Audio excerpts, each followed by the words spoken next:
to A Well-Designed Business. My name is Luann Nigara, and I'm so glad you found this podcast. Together with my husband Vince and our partner Bill, we have grown our company Window Works from the ground up.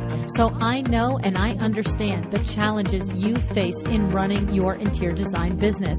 I also know that your talent alone isn't enough to ensure your success. So on this podcast, we talk about strategies and practical steps to help you grow your business.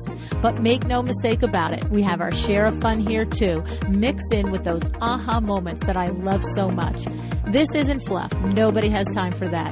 Whether you are a new interior designer or a seasoned designer, I am here to help you create and to manage the kind of interior design firm that you dream of. It's straight talk and it's action. Are you ready? Let's get started. Hi, welcome to another episode of A Well-Designed Business. Today is a sponsored episode. It's sponsored by Morgan Tap and Basin. I'd like to tell you a little bit about this company. It was founded in 2017 with the goal of designing and crafting the most beautiful, functional, and durable residential sinks and faucets in the world. And today, the founder, Nathan Davis, is with us, and he says exactly that. He'll tell us how they strive not to be the biggest manufacturer nor offer the broadest selection, but instead they are focusing on ensuring that every product they create is the very best of its kind. It's a pretty tall order, but I'm pretty sure that Nathan is just the man to make this happen. He comes from a background in stainless steel sheet metal fabrication and investment casting for institutional plumbing industry. He saw an opportunity to use this knowledge and bring a higher level of product quality and functionality to the residential market. Through combining best available materials and manufacturing processes with original designs, Morgan Tap and Basin offers unique sinks and faucets that you're not going to find anywhere. Today on the program, I talk with Nathan about their dedication in both the quality of the product, but also in that they are going to go for a strictly to the trade model. Okay, so they are family-owned company. They understand the challenges that tradespeople face with running a business, and that means that they are here committed to offering quality and timely, honest service and support to you and your business.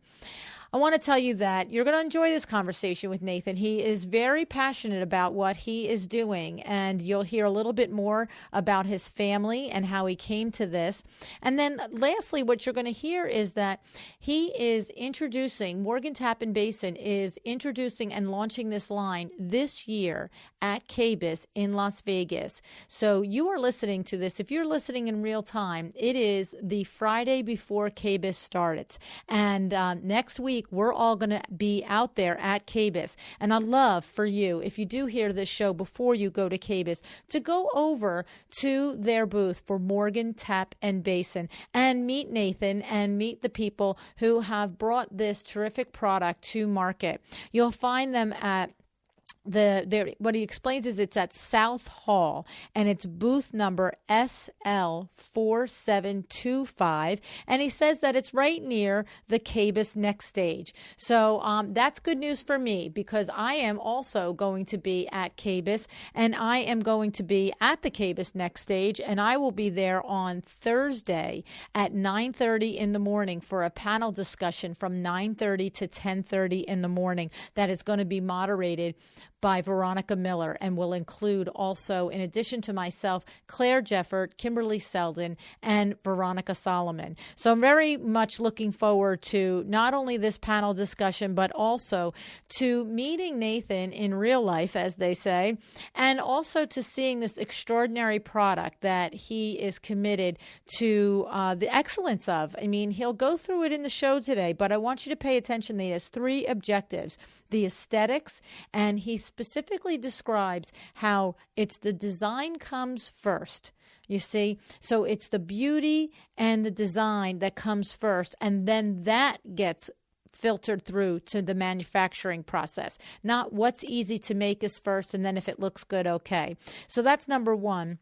And then the other thing is he's committed to it being functional. And wait to hear some of the features and the benefits of the way they designed their sinks. And then lastly, that it needs to be durable and it needs to be a product that he's confident will last when you specify it in your interior design projects. So I hope you enjoy this episode. I want to thank Morgan Tap and Basin for sponsoring this show. And I also want to wish them the very best of luck with their launch at KBIS. And I hope, like I said, that you will reach out to them, open up your trade account, and see how you can help your clients have the very, very best quality in this product category.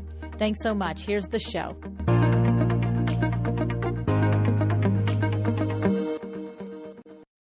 Hi, Nathan. Thanks so much for joining me on A Well-Designed Business today. Hi, Luann. Thanks for having me. I'm excited to be here. So, Nathan, I am so happy that you have found my little baby podcast here. So I've explained in our introduction there about you and your company and this brand new launch you're doing. I'm like so excited to be the one to like share you with the world. Yeah, we're really excited about it.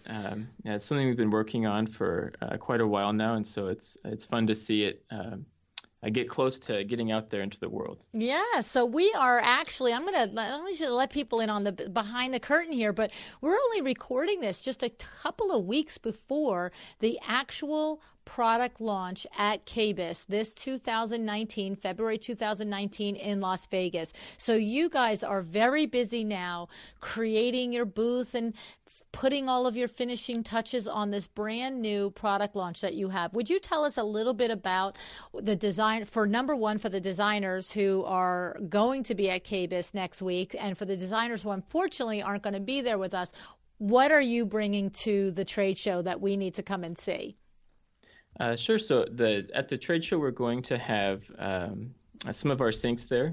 So our initial launch product will be our Sullivan series of handmade stainless steel sinks. So we're going to have several of those there for people to see. Some of them out, not installed, so you can see what makes the underside of the sink a little bit unique compared to what people are probably used to.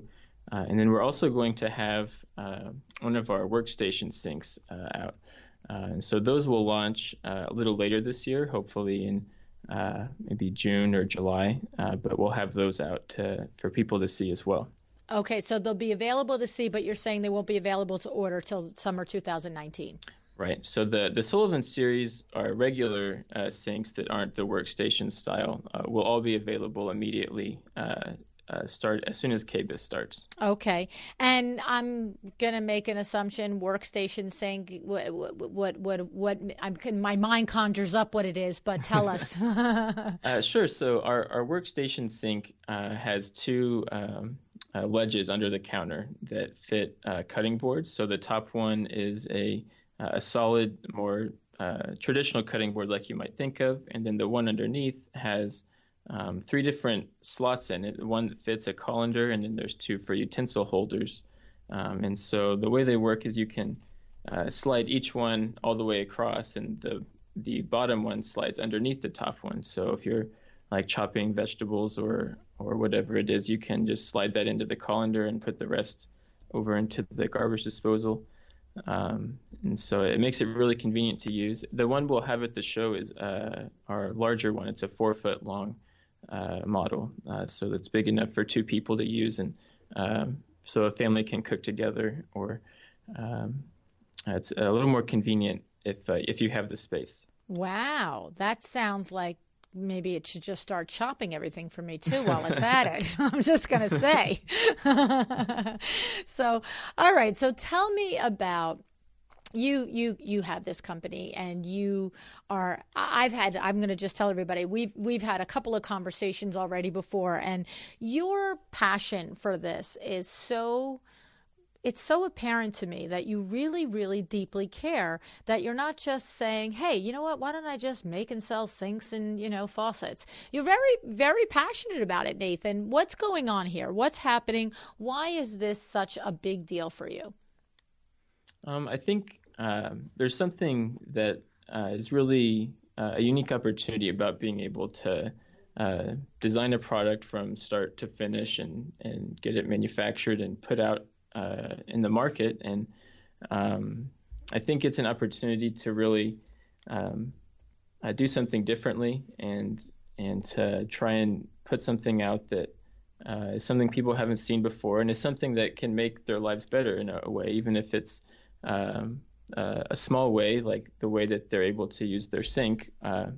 It's something that I think we take a lot of pride in, as our name is on it, and we want everything we put out to be the very best version of that product that's available anywhere.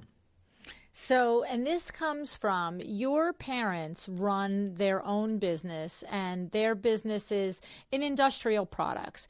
And what happens is industrial products encompasses a lot of different things, but there is a line or a product line that has to do with sinks and plumbing and taps and so forth. And this was your experience growing up in your family business, that was part where you spent more of your time. Tell us a little bit about that.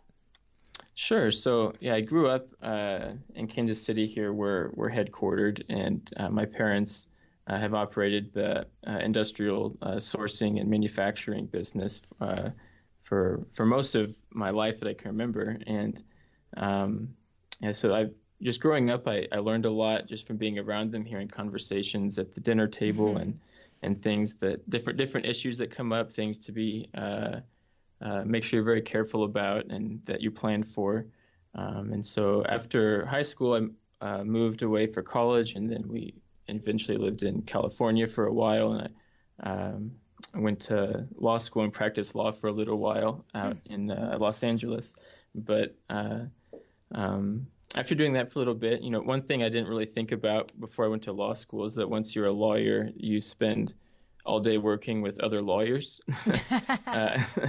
And there's plenty of great lawyers, but there's also a reason that people have lawyer jokes. And I think just thinking more about what my parents do, and that opportunity, like I mentioned before, to really craft a product and put it out in the world is something that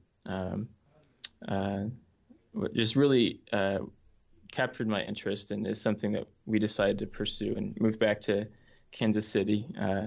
As much as I miss California, especially like days like today where there's an ice storm, in the winter, it's been a really fun opportunity to work with my family again and get some experience. So when I first moved back, to bring my back around to the question you asked to start with, working with my parents, I helped source a lot of plumbing component parts. So I worked a lot with metal casting and sheet metal forming, and different manufacturing processes that were required to make these industrial component parts. And just looking at the material that are used in some of those applications, and thinking about the sinks and faucets that I saw available for consumers or for the residential market, I just felt like there was an opportunity to take some of those practices and materials and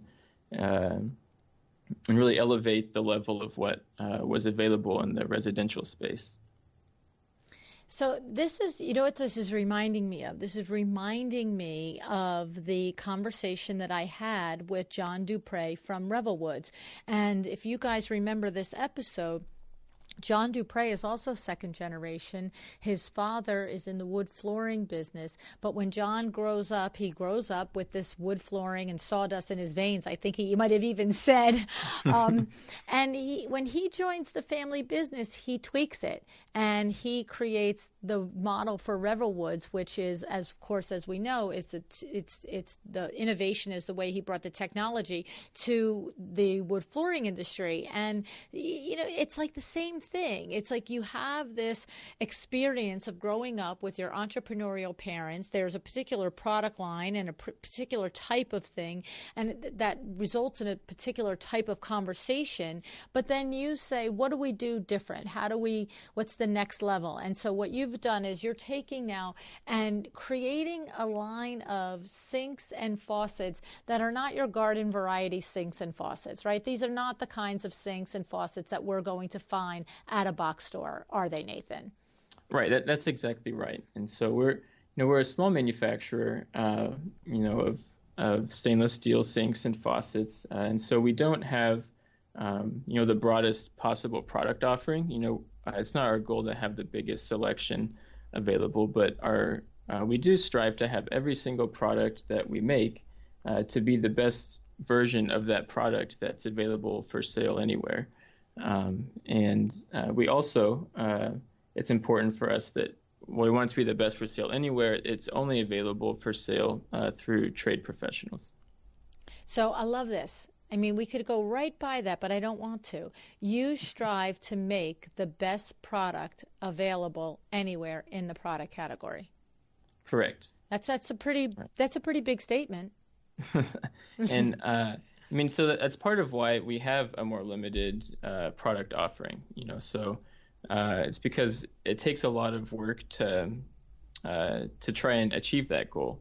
And so when we set out to design a product, our design philosophy is like when we say the best product in its category, we're looking really from the product perspective at probably three main things. Like one is the aesthetics of the product. It needs to be beautiful. It's something that is going in someone's home. It's something that is like our launch line are all kitchen sinks, so they're all in a room that people use multiple times every day.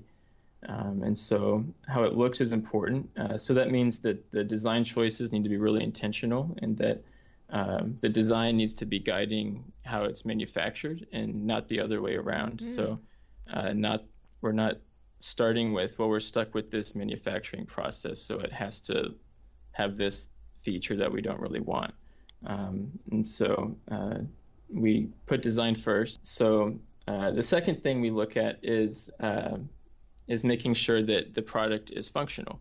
And so that it makes using the product as easy for the client or for the homeowner as possible. And so that means both using the product itself, and that also the way that that product interacts with the rest of the space in the home. So for a sink, that means making sure that the way that the sink is installed maximizes the amount of space that you have for other things like storage under the sink and things like that. And then finally, the last thing is that it really needs to be durable. And for us, we're in a category where durable really, to us, means like it needs to be able to basically last forever. There's not, because of the materials we're working with. Customers? Well, that's really a big part of why we think trade only is such a good fit. Good point. Very smart. So I cut you off. I just couldn't resist it. So, because I would hate to want to only sell my customer one time, one thing, but okay. And of course, that's silly. People buy multiple homes, but you're going for longevity in this durability. You're looking at if somebody is going to build a home and they are going to take it so seriously that they are going to design their kitchen of their dreams and they want to put your sink in it. You believe that your product, you're designing this product and its durability so that it lasts the entire, if that house is still standing, that sink is still there. Right. That's exactly right. And so to do that, we use like a higher grade of stainless steel. So we use 316 instead of the normal 304. And so that what that means is that the 316 has a better resistance to salt and bleach chemicals. And so it's especially important if somebody's building a really nice outdoor space or an outdoor kitchen, that in a lot of environments, especially if you're near the coast or even in an environment where there's a lot of salt used in the wintertime, it can over time corrode that sink. And so while you may not see a difference between the two metals in the first 5 years or so, when it gets to year 10, there may be a pretty significant difference. And so we also use a thicker gauge of steel. So most other sinks that are like luxury or premium sinks are using an 18 or 16 gauge. And the lower the gauge, the thicker the steel. And so we use a 14 gauge steel, which is, depending on what you're comparing it to. So compared to a 16 gauge sink, it's about a third more steel. So when you Wow. if you come to our booth and see, you can pick up one of our smaller sinks, and you can really feel for yourself what a difference that makes in the construction and the build quality. Okay. And so when we talk about sinks of this quality, we're not talking about, we already established we're not getting them at the box store, but we're not talking about a price point that's anywhere near the $100, $200, $300 sink that we're getting at the box store either. Right, that's correct. So as a trade-only business, we don't put our pricing online. It's not publicly available until you've applied to our trade program. And then once you have your trade login, you can log into our website and see the pricing. And so we're not the most expensive sinks out there for sure, but we're not on the low end either. Okay. And do we want to just share a sort of a price point so a designer listening can understand if they might have a project or a client that fits your demographic? Sure. So our suggested retail pricing, I guess we haven't really settled on a term for it yet, since we don't really sell at retail. But our suggested pricing would be depending on the model for our launch line, between 800 and maybe 1800, somewhere around there. Okay. So not crazy pants. Not for the exchange of all this value and everything else that you're getting with it. So, okay. And it's so, I have to say, when you said the sentence, as a trade-only business, our prices are not online and a consumer cannot look up the price of a sink. I don't know how many businesses we can say that about anymore. I honestly don't. I mean, it seems like almost everything somebody can look up online and come back to us as either a design professional or me as a window treatment professional and say, well, online it says that it's this much money, or I can buy it from this place. But you are literally not disclosing any pricing. That is going to be your business model. That the only way that a consumer might come across your sink, right? You're going to be promoting your product line, I would imagine. But yes, right. Yeah. Okay. So you will do some advertising and promotion to help bring the product through the marketplace from consumer to designers. Is that correct? That's correct. We do plan to do some of that, but the majority of our marketing will be to the trade market. Right, to the trade market. Okay. But if somebody were to come across and see here or whatever, and they Google it, they're not coming up with a manufacturer's listed price on this product. It's just coming up, no pricings. Contact your nearest interior design professional to access our product. Right, that's right. Okay. So we're in the process of redesigning our website, and this is that functionality was really the impetus behind the redesign, is to make sure that we tailored the website better to be more functional for our trade customers, because they're our only customers. And we really needed to make sure that we had that sorted out. So if a consumer goes to our website, they'll be able to see all the product, they'll be able to see the specifications, things like that, but there won't be any visible pricing at all. That's something that doesn't show up until you've logged into your trade account. Okay, I love it. Okay, so now let's walk our designer friends through this process a little. So they come to you, they apply for a trade account. They have to have, I'm sure, all of the appropriate identification. They can't have a business card from Minuteman and say, I'm a designer, right? No, that's exactly right. So we prefer to have a resale certificate for sales tax, but also either a website or a project portfolio, a membership we can verify in a trade program or a trade association, something else that lets us verify that this is actually a designer or a home builder or somebody that's not just,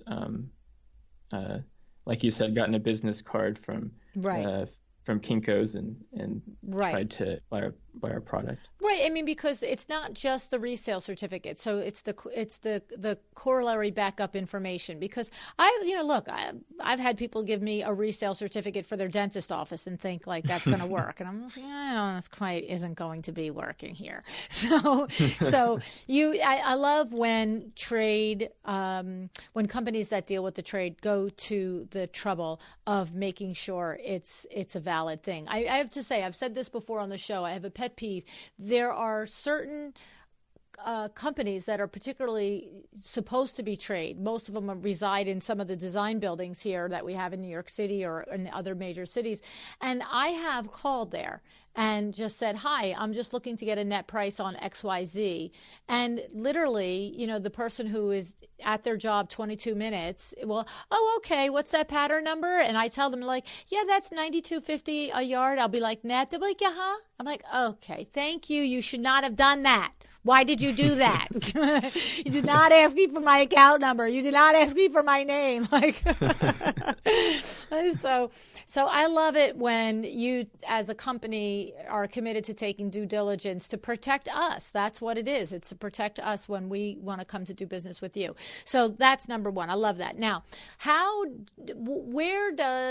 so we know that designers that are lucky enough to be a KBIS this 2019 February can see your product, but where else and how are you going to cross this hurdle of having us see your product? What's the plans for that, Nathan?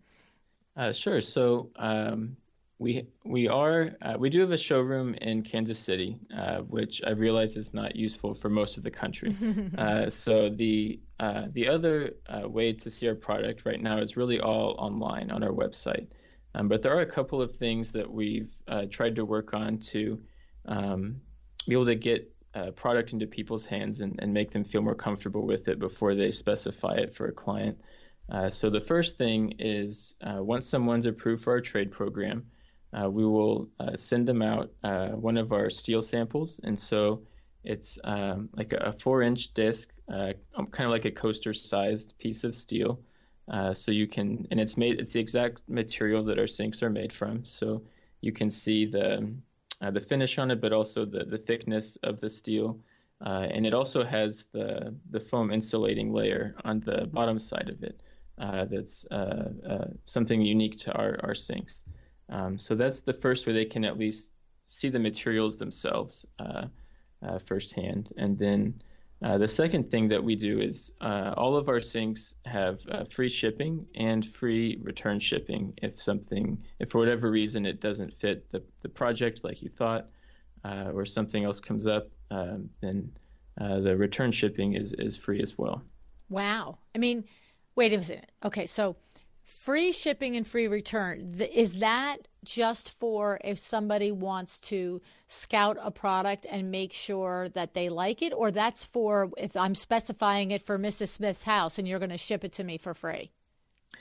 So the goal of that policy is to let people purchase something that they really intend on keeping, with the knowledge that, well, if it's for whatever reason not what I thought it was, I can return it. So it's not designed for people to kind of browse, I guess. And that's something that we would, I guess, address on a case-by-case basis. I don't, since we're trade only, one of the reasons that we felt comfortable doing it is because it's trade only and not, that's a policy I don't think that we could have if we sold directly to homeowners or directly to I think you client. took me the wrong way. I think you understood what I understood the wrong way. What I'm saying about that is that I could see if you said to me, Luann, thanks so much for setting up an account. Oh, I understand you're having a little trouble visualizing what the quality of our product is like. I'm going to send you a sink, take a look at it, send it back. Now, anytime you have a project and you want to specify, you've seen, felt, and our quality, you know what it is. And now every other one comes with a shipping cost attached to it. But so you're saying, well, I don't really, it's not really for, just, checking and thing. I'm actually surprised. It sounds like if I have 10 projects going on at one time and I want 10 different sinks, or even if I want 5 sinks because each project has 5 sinks in the house, all of those are coming to me at no charge shipping. That's your policy straight across the board? Yes. Whoa. Yes. So you do raise an interesting point, though. We hadn't really considered I usually do flipping that to the people. model. I've had people tell me that before. Oh, Luann, maybe we should do that. No, you see what I'm saying? Like, I mean, for a free shipping program is crazy. Like, how can you even stay in business with that? Like, I mean, and the thing is, I look, look, this is a new business for you. It's a new model for you. And I am not here to turn your model upside down. Okay. But I don't think any one of us out here thinks that shipping should be free. You know what I mean? And of course, everybody's like, shut up, Luann, shut up. I think that it would be magnanimous if return shipping was free if I didn't like it. And I think it would be amazing if I could have one of 2 different models and then, whatever. Okay. This is crazy, but that's amazing. That's awesome. And, if they change this policy because of me, guys, I'm sorry.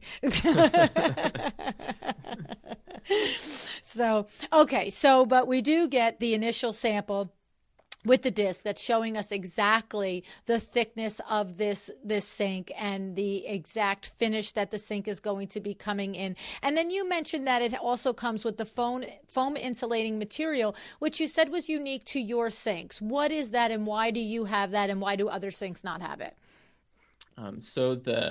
To start with, what typically a sink will have either no coating on the bottom side, or it will have a sprayed-on layer of like a latex or similar to latex material, and that's the goal of that is to help with both the sound deadening and with the insulation of the sink for preventing condensation from forming.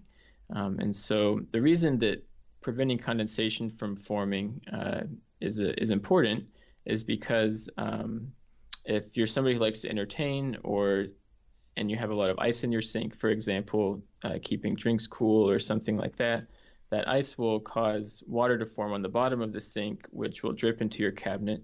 And then over time, if that's something that you do regularly, you can end up with damage to your cabinets. Or in certain climates, even just running the cold water in the summertime can be enough to cause condensation on the bottom. And so what we've done is, instead of that really thin layer of a sprayed-on latex, we use a much thicker layer of actual foam material that has a foil backing. It's a deep matte blue foil color. And that, instead of being sprayed on, is actually hand wrapped around the entire bottom of the sink.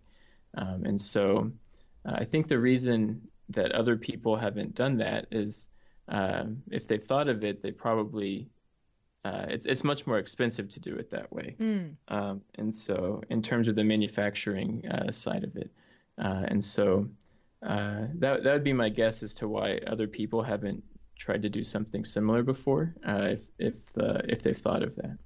So what I'm hearing is that you really have sat around and considered all of the things that we don't even know would be really fabulous to have in a product like this. Yes. Yeah, I know it's kind of a weird item to think about, like sitting around and thinking about what's the best kitchen sink I can No, Nathan, it's totally normal. But that is what we've done. And so all of our designs are all done in-house. They're all original to us, and so they're what we've come up with after thinking about it and making samples and testing them and revising it and going through lots of different revisions and prototypes. And we're really proud of what we've come up with and are really excited to be launching it. Yeah, like I said in the beginning, you're very into it. You're very passionate, and that is one of the markers for success. For projected success, is that you have to really think designing the perfect sink is the most amazing thing on the world to do, right? Well, because this is how you will absolutely reach this level of all of these quality markers. And I think what's interesting too is there seems to be, and I'm teasing you, I'm teasing you, right? But, oh, sure. Yeah. Yeah. So, but the thing about it is that I know, and the designers listening know, that this is exactly how one of the ways that we set ourselves apart from the race to the box store is to be able to educate our consumer on exactly why a sink has things and properties and qualities about it that we've never thought of, but are important things for us to know. And it's funny because I can imagine a situation where a designer may be explaining to a potential client about this foam insulating material and, repeating your words. And a typical sink, it either has no coating or it's got a sprayed on latex coating. And I can imagine somebody running into a client where they go through this whole thing and say, that's so crazy because at the last house, all of our cabinetry underneath really had rot and this and that. And we just always blamed it on the cabinet grade or something, what I'm saying? And finding out these little things that are the quality markers that make the value of the sink so much better. And it's another thing that's weird about a product that's as ubiquitous and kind of boring as a kitchen sink. But there are a lot of those little details that don't immediately come to mind for people who haven't spent a long time trying to think of what the best sink they could make is. And so one thing that we're also trying to do on our website as we relaunch it is to provide really useful information that's in a really easily digestible form that shows what these little differences are and why they matter, and how a designer could solve a problem for their client that maybe the client didn't realize they had. Like you said, like when people have water damage, a lot of times they blame it on, the sink must be leaking. Right, the pipes are bad or whatever. Mm-hmm. It's not a leak, it's just condensation. And so we hopefully have a product that then can help solve that for them. Right. And I also love, because, there is such a huge trend in these last 2, 3, 4 years for the outdoor living and full-blown kitchens being built outside. And look, more power to everybody who does it. But my brain is like, the other one's like 20 feet away. Like, is it so hard to go over there? Don't mind me. I can be very practical. But look, fortunately at WindowWorks, we have many clients in that demographic that are building these fabulous outdoor environments, and they do include kitchens. And this becomes important. And of course, we have, like you said, the coast, Jersey, we've got gorgeous, $4, $5, $6, $8, $10 million homes. And to have even a butler's sink and a kitchen outside, and to not have that kitchen sink be messed up and pitted and ruined in 3, 4, 5 years, right? This is part of what you're speaking to. Right. Yeah, there'll be a really big difference, especially in those types of environments that you referenced. And so that's one thing we're working on too. Is so, for example, taking that and then putting some charts, for example, on our website that clearly show like what a 304 stainless sink looks like in a coastal environment after this many years, and then what does a 316 sink look like in the same environment over the same period of years. And so it really can visually drive home what the difference is. Because when you hear stuff like it's X% more corrosion resistant, or it has freezes over. This component more than that component, it doesn't really mean anything to most people. And it's hard to, even for me, it's hard to visualize what does 30% better versus 20% better mean. But when you see a picture of it, it's easy to understand, I see why that makes a difference. Mm-hmm. And what I love about this is, even for the average consumer who maybe doesn't see the value of a sink of this quality for their everyday kitchen sink, which I can see the reasons why they would be valuable, but maybe a regular consumer is just like, but if they are building an outdoor area, even if it's not a, 70,000 outdoor outdoor kitchen, even if it is simply a simple grill and kitchen setup, that's smart. Like, I would spend dollar bills on that as a regular person. If a designer said to me, the $300 sink from the box store looks like this in 3 years out here at your Jersey Shore house, Luann, and this sink for, $2,000 is going to look like this in 10 years, 20 years, I would plop that money down. I would. Yeah, I think that especially even just from a strictly monetary point of view, when people redo their kitchens or they build an outdoor kitchen, the sink is really generally a pretty small percentage of that project budget.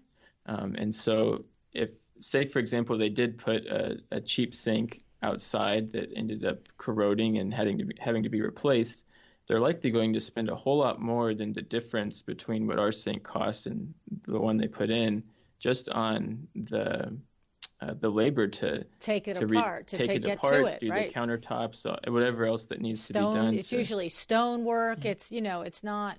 Right. I mean, that's the thing. And I consider myself a typical consumer, not a 1%er. Do you know what I'm saying? Like, I'm a regular person.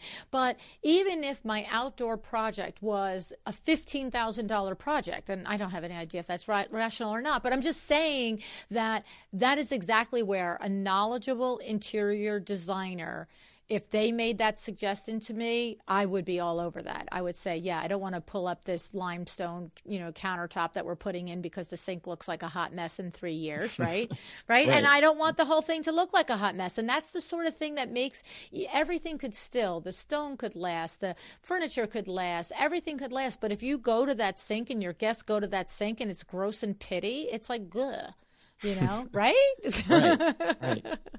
No, that's awesome. And so I love that you have the information on your website that gives the designers the language they need and the features and benefits that they need to understand in order to be able to convey the value of a product like this to their consumer. It's really terrific. That's so helpful for us as the people who are on the front lines trying to express the value of your product, to really know why, and for somebody like yourself who has taken, their childhood all the way through and now their adulthood. And it's so fun when somebody's really committed to something like this. I think it's awesome.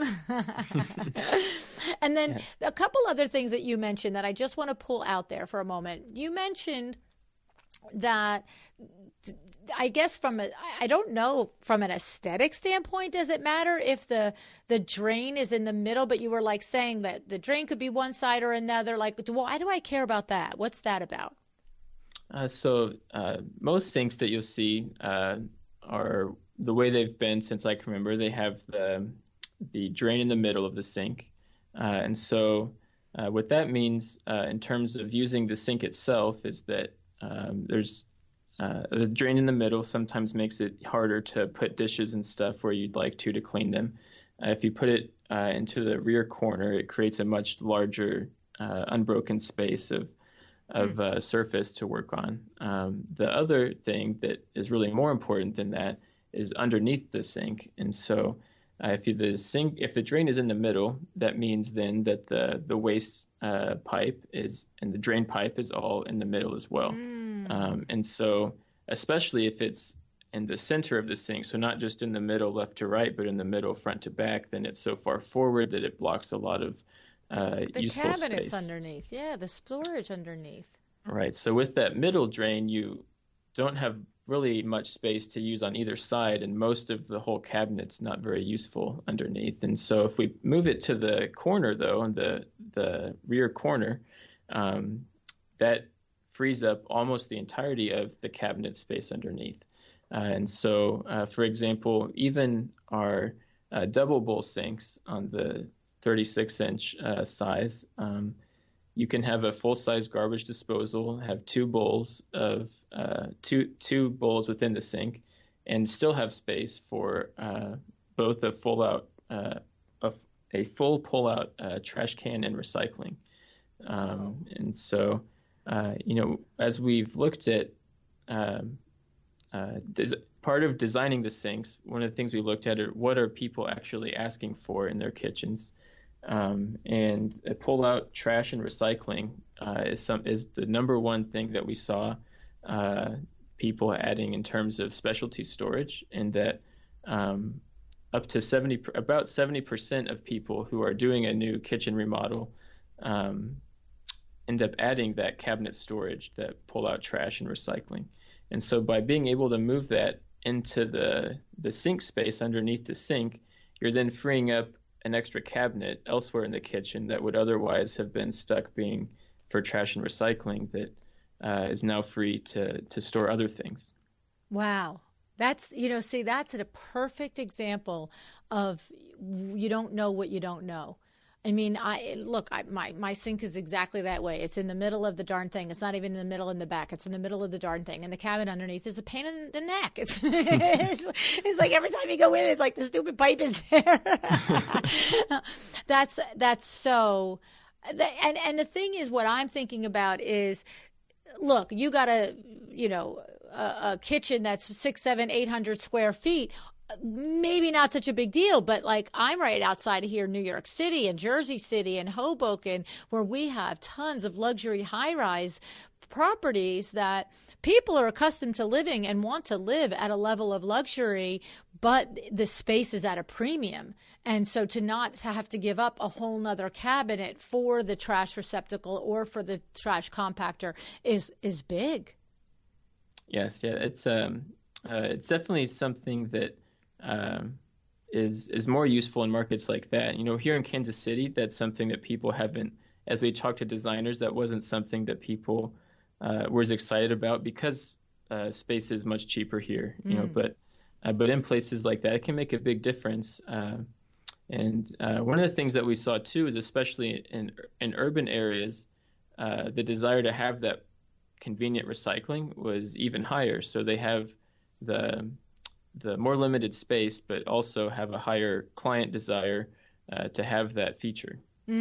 Definitely. Absolutely. That's really that's a good feature, because I have to say, I work with a lot of high-end luxury designers here in this area. And so I get the opportunity to be in a lot of the most amazing apartments in New York City. We're talking 15, 20, $30 million apartments.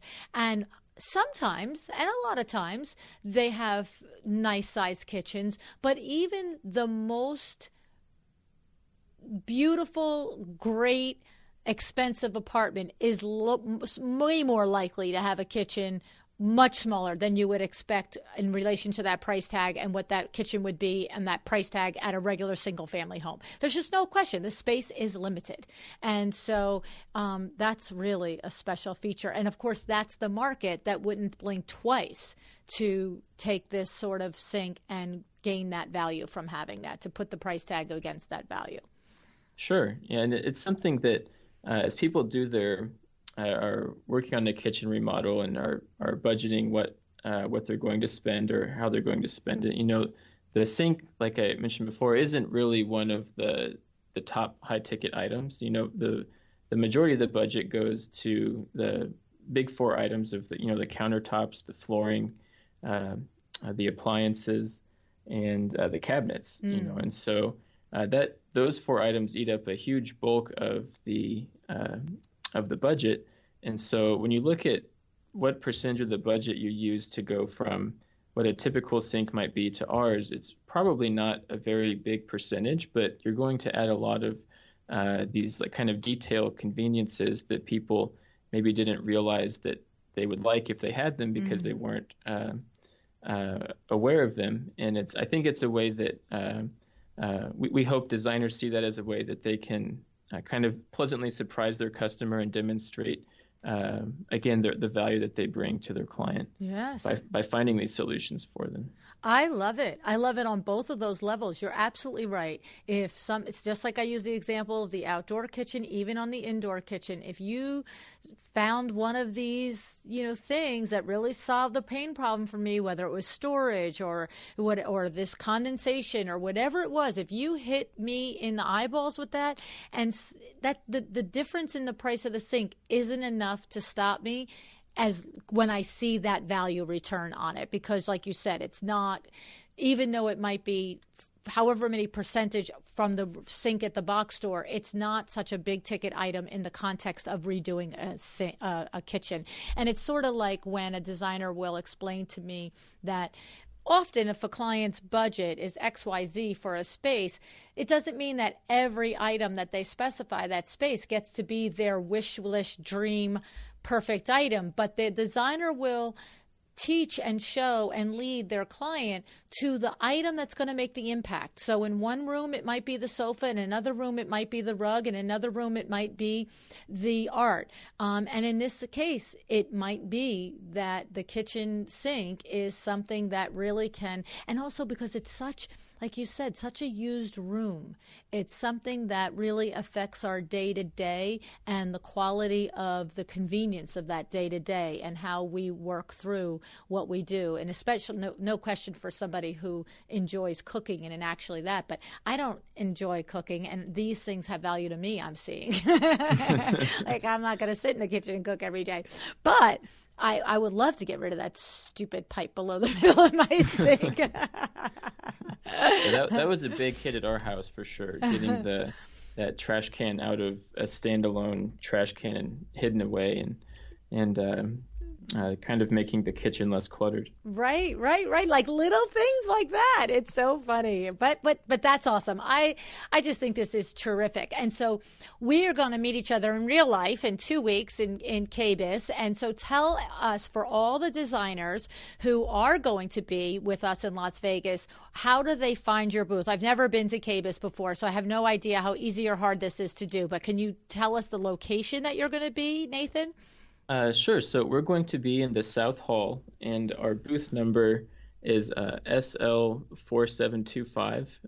So I'm sure that means nothing to anyone listening right now. Right. Doesn't mean anything, right? But when we get there, it'll mean something to us.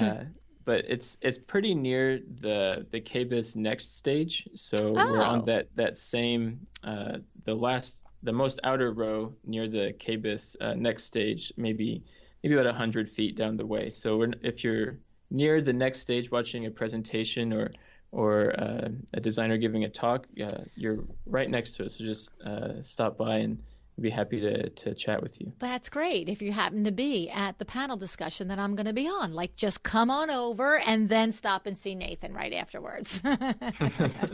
So that's awesome. I have to say, is there anything that we missed, Nathan, that we should be sure to just include before we go? I mean, we've covered the quality, we've covered the aesthetic of it, we've covered the function of it, we've covered that shipping is free. I mean, hello, crazy pants, but yay. We've certainly covered your attention to detail and your passion for bringing a product to market that you are proud of, and that you know that the designers listening could sell proudly. Is there anything else that we missed that we should be sure to include here? I think the only thing I want to add is that the trade is really important to us, and so we're always happy to hear feedback on product or ideas in terms of, we spent a lot of time trying to solve everything we could think of, but I'm sure there's stuff that we haven't thought of yet. And if you have a client with a need, then we're happy to hear about that. And also in terms of service as well, if there's things that we can do as a business that make it easier for you as a designer to run your business in terms of invoicing or whatever it is, we're always happy to hear feedback and get input from the trade. That's awesome. Two great things. And, I do this all the time. I'm going to end the show and then I think of another question. When you talked about regarding design, if designers have feedback for you, you actually can custom make a sink design too, can you not? Yes. So that isn't something that we actively promote on our website or anything, but Ixnay on that, Luann. No. but we can do it for sure. Okay. So if you have a need, we can almost certainly make it. It's just a factor of what your lead time is and what your the cost will obviously be a little higher. Right. But I mean, the truth is, if somebody is working at the level of the marketplace where they particularly love the Sullivan line, is it the Sullivan line that it's called? Yes, that's right. That's what I thought. So if they particularly love the Sullivan line, but they have a need for it at a different size, if that client has got the time and the money and the wherewithal, they can call you and work that out with you. Yes, absolutely. Yeah. Interesting. No, that's something that our listeners need to know, because we certainly do have designers that are specifying custom things all the time, from furniture to, designing fabrics and everything else. So I love that. Awesome. Well, Nathan, I have to say, I really, really appreciate you coming on my show and selecting this place to let interior designers know about your brand new company, Morgan Tap and Basin, and this line of sinks. And of course, the faucets will be coming out later. That's later launch, right? Yes, the faucets we're planning on launching towards the end of this year, or possibly maybe even at KBIS next year in January. Right. Very good. Thank you for coming on. All right. Well, thank you very much. I really enjoyed talking with you today.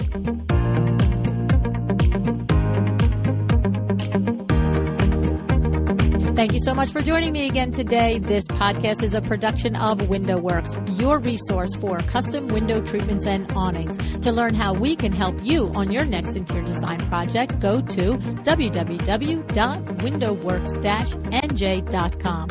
And if you're interested in working with me on your business, either through masterminds or one-on-one coaching, or you want to know how to get my book, The Making of a Well-Designed Business, or you just want to know what's going on in the podcast land and where I'm going to be, all of that is found at luannniagara.com. Thank you so much. Have an excellent day.